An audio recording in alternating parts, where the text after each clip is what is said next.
पहले एक फॉर्मेट होता है एप्लीकेशन लिखने का, तो अब वो आप किस तरीके से लिखेंगे मैंने आपको प्रीवियस क्लास में बताया भी था एक बार, राइट।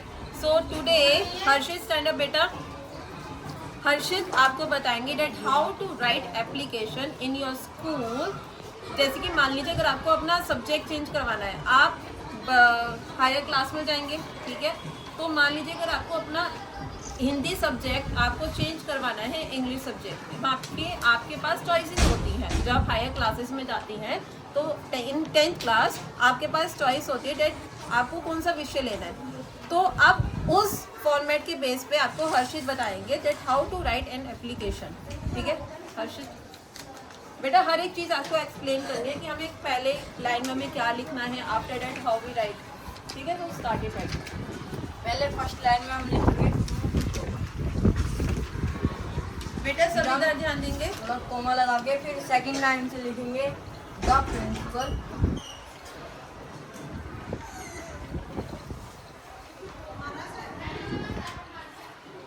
फिर हम अपना स्कूल नेम लिखेंगे जो भी आपका स्कूल नेम है, खुद भी लिख सकते हैं आप, ठीक है, according to school name. After that फिर नेक्स्ट लाइन से हम लिखेंगे मेरठ जो भी आप उसमें रहते हो, मतलब जहाँ पे आपका स्कूल लोकेट करता है मेरठ में है, ठीक है। उसके बाद फिर सर, नेक्स्ट लाइन से सर, बेटा इसमें क्या डेट नहीं लिखी होती है, right date, no ma'am. Okay. After that one more thing, जब भी आप सर लिखते हो तो आप रिस्पेक्टेड सर या फिर मैम आप मेंशन करेंगे, ठीक है। आगे नेक्स्ट लाइन से लिखना स्टार्ट करेंगे।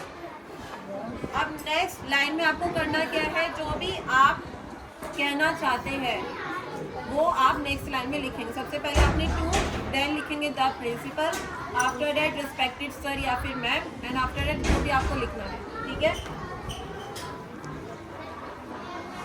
बेटा एप्लीकेशन ना आपको सबको लिखनी आनी चाहिए, एटलीस्ट आपको फॉर्मेट पता होना चाहिए, ठीक है।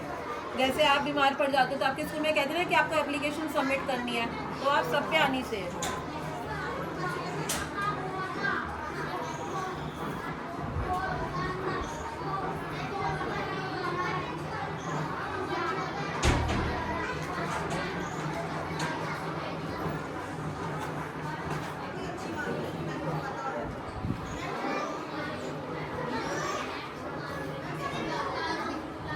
बेटा क्या आप ये एक्सप्लेन कर सकते हो what you write in English language, can you please explain it?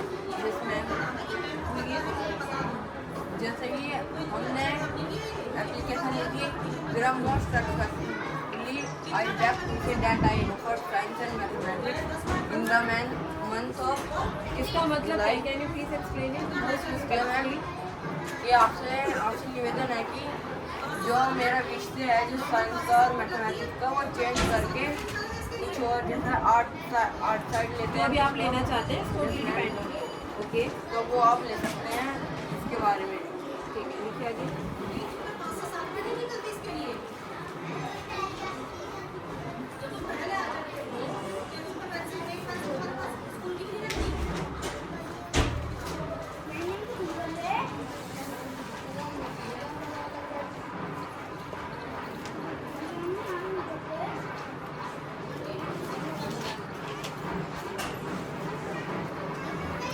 बेटा इन द एंड में आपको लिखना होता है, बेटा एक लास्ट स्टेटमेंट आप लिख के दिखा दो जो कि इनको लिखनी होती है।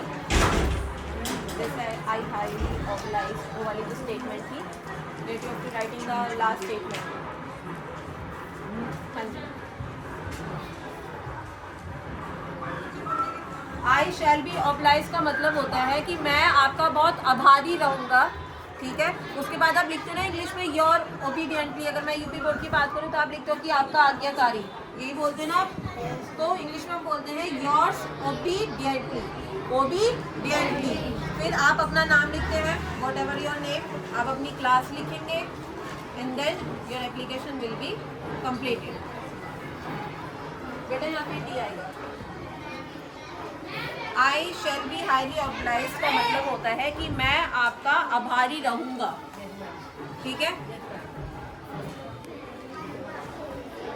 और नीचे लिख दो बेटा योर्स ओबीडियंटली। अब आप सबका एक होमवर्क है कि आप सबको ना, मान लीजिए मैं आपको एक क्वेश्चन देती हूँ, एक स्टेटमेंट देती हूँ कि अगर आपको अपनी सिक लीव लिखनी है, ठीक है, कि हम जैसे कि मान लीजिए मैं बीमार हूँ, मैं 2-3 दिन स्कूल नहीं आ पाई, तो मुझे अब स्कूल में एप्लीकेशन सबमिट करनी है कि मैं क्यों नहीं आई थी, क्योंकि मैं बीमार थी। तो अब आप सबको उसके ऊपर एक एप्लीकेशन लिख के लानी है। So write it down in your own copy, everyone have to be write down in your copy, सब अपनी कॉपी में लिखेंगे।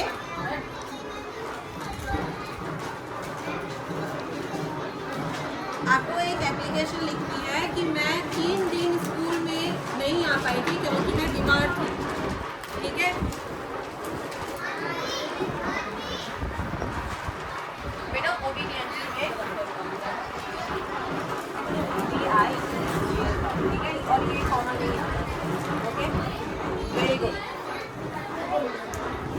सो everyone have to be write this कि बेटा go back to your seat. आप सबको लिखना है कि मान लीजिए आप बीमार थे, आप 3 दिन स्कूल नहीं गए, तो ये चीज़ आपको अपने स्कूल में बतानी है कि मैं 3 दिन क्यों नहीं आया। अभी